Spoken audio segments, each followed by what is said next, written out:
Welcome to my channel. আসসালামু আলাইকুম মাই viewers, আশা করি সবাই ভালো আছেন। আমি আলহামদুলিল্লাহ আপনাদের দোয়া ভালো আছি।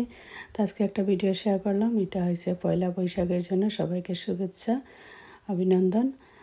আমার বলতেটি ক্ষমা করবেন, আমি আজকে কথা বলতে পারতেছি না, তাই আপনাদের সাথে একটু কথা বললাম। আর আমার চ্যানেলটা যদি ভালো লাগে প্লিজ সাবস্ক্রাইব করবেন, শেয়ার করবেন ফ্রেন্ড অ্যান্ড ফ্যামিলির সাথে। আর নতুন বন্ধুদেরকে বলতেছি প্লিজ সাবস্ক্রাইব করবেন, আর যারা করেছেন তাদেরকে অসংখ্য ধন্যবাদ। আসলে আপনাদের ভালোবাসাই আমি এতটুকু আগাইতেছি, আলহামদুলিল্লাহ। আপনারা আমার পাশে থাকবেন, আমি আপনাদের পাশে আছি। আজকে মতো এখানে আমি বিদায় নিতেছি। সবাইকে শুভেচ্ছা জানানোর জন্য আজকে ভিডিওটা দেওয়া আমার, তাই কেউ মনে কিছু নেবেন না, বলতে ঠিক ক্ষমা করবেন। আমি বিদায় নিচ্ছি আপনাদের কাছ থেকে। ভালো লাগলে অবশ্যই আমাকে কমেন্ট করে জানাবেন। আসসালামু আলাইকুম ওয়া রাহমাতুল্লাহি ওয়া বারাকাতুহু।